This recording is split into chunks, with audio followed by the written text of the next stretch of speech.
સુરતના સિંગણપોર વિસ્તારમાં આવેલા નક્ષત્ર સેફમાંથી 206 તોલા સોનાના દાગીનાની ચોરીની ઘટનાથી ફફડાટ ફેલાયો છે। પોલીસે ફરિયાદ નોંધી આરોપીઓની અટકાયત પણ કરી છે, પરંતુ અન્ય જગ્યાઓ પર નક્ષત્ર નામથી ચાલતા સેફ વોલ્ટમાં ખૂબ મોટી હાલાકી પડી રહી છે। સુરતના અન્ય વિસ્તારોમાં આવેલા નક્ષત્ર સેફ હાઉસમાં લોકર ધારકો પોતાના લોકરો ચેક કરવા માટે પહોંચી રહ્યા છે। સુરતના મિની બજાર વિસ્તારમાં આવેલા નક્ષત્ર સેફ હાઉસમાં વહેલી સવારે જ્યારે લોકર ખુલ્યું ન હતું તે પહેલા જ લોકો પહોંચી ગયા હતા અને પોતાનો કિંમતી સામાન જોવાનું અને ચેક કરવાનું કામ કરી રહ્યા હતા, જ્યારે બીજી બાજુ અમુક લોકર ધારકો લોકર બંધ કરી અને પોતાની વસ્તુઓ લઈ જઈને પણ દેખાયા હતા। જયંતિભાઈ ધનજીભાઈ કાનપુરિયા, નક્ષત્ર સેફની અંદર હું આવેલો છું। મારું ત્યાં ખાનું હતું ઘણા ટાઈમ થયા, તો આજે કાલે મેં જે પેપરમાં આ બધી વ્યવસ્થા પેપરની અંદર જે ન્યૂઝ જોયા, આ બધી અફવા જોઈ, આ બધું જોયું, એટલે એના માટે હું મારું જે જોખમ હતું એના માટે હું લેવા આવેલો છું। તો એના માટે તો આ અત્યારે આ વિશ્વાસ કોની ઉપર રાખો? જો સેફની અંદર વસ્તુ માણસો ઘરે ન રહેતા તો એના માટે સેફની અંદર વસ્તુ રાખતા હોય, તો સેફની અંદર જો આપણી વસ્તુ સેફ ન રહેતું હોય તો અત્યારે જવું ત્યાં વિશ્વાસ કોની ઉપર કરવો?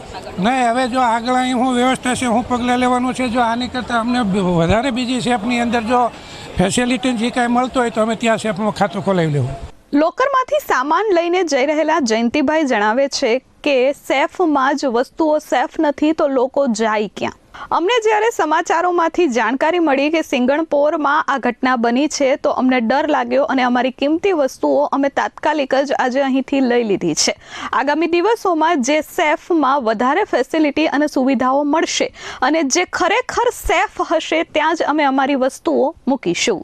મિની બજાર ચોકસીમાંથી હું બોલું છું। તો ઘટના બની એટલે કારણ કે નક્ષત્ર નામ હતું એટલે પછી આ શેઠનો નક્ષત્ર હોય એટલે ત્યાં થોડુંક ઉડે તે કેમ, બાકી બન્યું છે સિંગણપુર 4 રસ્તા। અહીંયા તો આપણે કાંઈ એવું બન્યું નથી, પણ પછી બધા જોવે કે ભાઈ મારું આમ ગયું, મારું આમ ગયું, એમ બધા કહે છે। કીધું ભાઈ પોલીસ સ્ટેશને જાઓ, તમે ફરિયાદ લખાવો જે કાંઈ ગયું હોય એ। નહીં, આ પહેલાં કોઈએ વાત નથી કરી, પણ અત્યારે બન્યા પછી બધા કહે છે કે ભાઈ મારું વરસ દિવસ પહેલાં ગયું છે, મારું 6 મહિના પહેલાં, એમ બધું કહે છે બધા। ફરિયાદો કરી હોય તો આપણને કંઈ ખ્યાલ નથી, પણ એ તો પોલીસ સ્ટેશને જાય એટલે ખબર પડે। 10 જણાએ કેન્સલ કરાવ્યું છે, કાલ 5 કેન્સલ કરાવ્યું અને હજી 2-5 જણા કેન્સલ 10 જણા કરાવશે। જેમ કેન્સલ કરાવતા જશે એમ એને બધા ડિપોઝિટ ને બધું પાછું આપી દેવીશ। ના, લોકોને બધાને તો એમ કે ભાઈ ચાલુ તો રહે જ છે। સવારે ખુલ્લી ગયો ટાઈમે અને સાંજે પાછો ટાઈમે 7:30 સુધી બંધ થશે, કાલે ખુલશે, રોજે રોજ ખુલ્લે જ છે। સેફમાં કામ કરનાર કર્મચારીએ જણાવ્યું હતું કે સિંગણપોરની ઘટના બાદ અહીં લોકો વધારે આવી રહ્યા છે। જે લોકો રોજબરોજ આવતા હતા તેની સાથે જે અમુક દિવસોમાં આવતા હતા તે લોકો પણ આજે અહીં સેફમાં આવી રહ્યા છે અને પોતાની કિંમતી વસ્તુઓ ચેક કરી રહ્યા છે। અમુક લોકોને વિશ્વાસ છે જેથી તેઓ લોકર યથાવત રાખી રહ્યા છે, પરંતુ અમુક લોકો કે જેમને વિશ્વાસ નથી તેઓ પોતાના લોકરો બંધ કરાવી રહ્યા છે અને કિંમતી વસ્તુઓ લઈ જઈ રહ્યા છે। અત્યાર સુધીમાં 15 જેટલા લોકરો બંધ કરાવી દેવામાં આવ્યા છે, જ્યારે અમુક લોકો કિંમતી સામાન અહીંથી લઈ જઈ રહ્યા છે। મારું નામ વલ્લભભાઈ। હું છે ને આ હવામાન એવું સંભળાણું કે નક્ષત્રનું, એટલે હું ભરૂચથી આવું છું અને આ ખાનામાં જે કાંઈ આપણી પ્રોપર્ટી કે કાંઈ હતું એ લેવા માટે આવ્યો છું, એટલે ખાનું મારે કેન્સલ કરાવવાનું છે।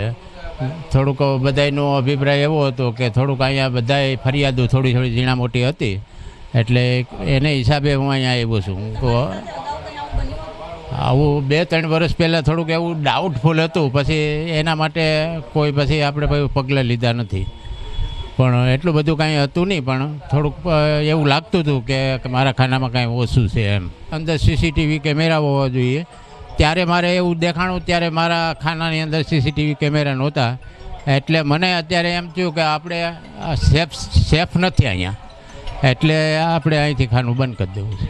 સેફમાં આવી લોકર બંધ કરાવનાર વલ્લભભાઈ કહે છે કે હું ભરૂચથી આવું છું, મારું અહીં વરાછા મિની બજારમાં નક્ષત્ર સેફમાં મારું લોકર હતું, પરંતુ જ્યારે અમે આ સમાચારો સાંભળ્યા તેથી એવું લાગ્યું કે અહીં વસ્તુઓ રાખવી સેફ નથી। મારું 2-3 વર્ષ પહેલાં મારી પણ વસ્તુઓ કંઈક મિસ થઈ હતી. અમને ડાઉટ હતો, પરંતુ કોઈ પાક્કી માહિતી ન હોવાના કારણે અમે તે વાત ટાળી દીધી હતી. પરંતુ આજે જ્યારે ફરી વખત આવું બન્યું ત્યારે લાગ્યું કે અહીં કોઈ પણ વસ્તુ રાખવી સેફ નથી, જેથી આજે હું અહીં લોકર બંધ કરાવવા આવ્યો છું અને મારી કિંમતી વસ્તુઓ લઈ જઈ રહ્યો છું. મારું નામ અશોકભાઈ વલ્લભભાઈ ઉકાણી છે. ત્યારે અમારે અહીંયા બધા લોકો 4000 જેવા સેફ લોકર છે અહીંયા મિની બજાર 18 ગાળામાં નક્ષત્ર સેફમાં. એમાં લોકોએ સૌની રીતે બધા પોતપોતાનું જોખમ તપાસી અને લીધું છે. આમાં તે ગફલો તો થયેલો જ હોય, પણ એ તપાસ પોલીસની વિષયનો તપાસનો વિષય છે, બરાબર. હા, તો એ જ પ્રશ્ન છે કે જો સેફની અંદર સેફ ન હોય તો આપણે ક્યાં મૂકવા જવું વસ્તુ, બરાબર છે. અને કે આ એરિયામાં આ સેફની અંદર મેન પ્રોબ્લેમ એ છે કે આ સેફની અંદર એક જ એન્ટ્રી છે, એક્ઝિટ છે નહીં. અને ઇલેક્ટ્રિકનું બધું જ અહીંયા આગળ મૂકેલું છે દાદરમાં. જે રોજના 500,000 માણસો જાય, રોજના 4000 લોકર છે. એટલે મિની બજારના બધા કર્મચારીઓ છે એમાં જતા હોય. જે દિવસે આગ લાગી ગઈ આગળ, એટલે બહાર એક્ઝિટ નથી અને ગુંગળાને બધા મરી જાય, એની જવાબદારી કોણ? પ્રશાસન તેદી લેશે. પ્રશાસનને તકલીફ થશે. આ સેફ ચાલુ રહે તો પ્રશાસન, કારણ કે પબ્લિક પ્રશાસન પાસે જશે. એટલે હર્ષ સંઘવી સાહેબને ખાસ કહેવાનું, તમે ગૃહમંત્રી છો, આ બેદરકારીઓ પૈસાના આધારે ચાલતી હોય તો જ ચાલે. જી અશોકભાઈ ઉકાણી નામના વ્યક્તિ કહે છે કે મિની બજારમાં આવેલા નક્ષત્રમાં 4000 જેટલા લોકર છે. રોજના અહીં ઘણા બધા લોકો આવતા હોય છે, પરંતુ આ ઘટના બાદ લોકોમાં ડર છે કે પોતાની કિંમતી વસ્તુઓ અને જીવનની મૂડી સમાન વસ્તુઓ જો ચોરી થઈ જાય તો પછી કોના પર ફરિયાદ કરવી, જેથી તેઓ અહીં આવી રહ્યા છે અને પોતાની વસ્તુઓ ચેક કરી અને લઈ જઈ રહ્યા છે.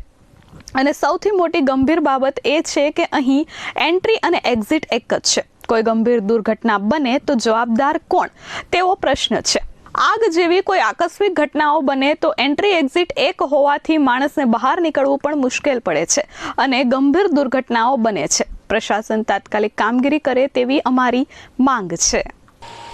સુરતના સિંગણપોર વિસ્તારમાં આવેલા નક્ષત્ર સેફમાં ચોરીની ઘટના બાદ અન્ય જગ્યાઓ પર જેટલા સેફ નક્ષત્રના આવેલા છે ત્યાં ગ્રાહકો પહોંચી રહ્યા છે. તમે સીધા દ્રશ્યો જોઈ શકો છો. આ દ્રશ્યો છે સુરતના વરાછા વિસ્તારમાં આવેલા મોહનનગરમાં નક્ષત્ર સેફ હાઉસના, કે જ્યાં અત્યારે લોકો પોતાના લોકરો જોવા માટે પહોંચી રહ્યા છે. કારણ એટલું જ છે કે સિંગણપોર વિસ્તારમાં આવેલા જે નક્ષત્ર સેફ હાઉસમાં ચોરીની ઘટના બની અને સંચાલકો દ્વારા જ્યારે કિંમતી વસ્તુઓની ચોરી કરવામાં આવી અને તેને લઈને અન્ય લોકર ધારકોમાં ખૂબ મોટી ફફડાટ ફેલાય છે. તમે સીધા દ્રશ્યો જોઈ શકો છો કે લોકરમાં અત્યારે લોકો પોતાની વસ્તુઓ ચેક કરવા માટે આવી રહ્યા છે.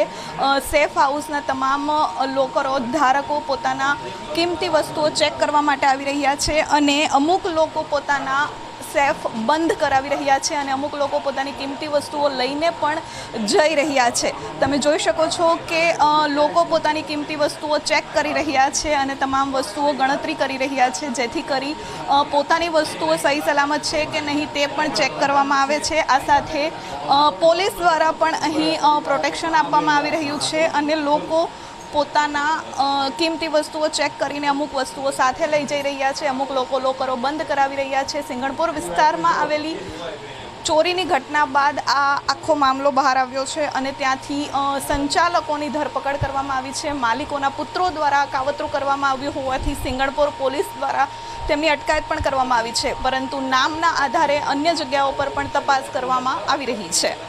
કેમેરામેન મુન્ના મલબારી સાથે ધરતી પટેલ, S24 ન્યૂઝ, સુરત.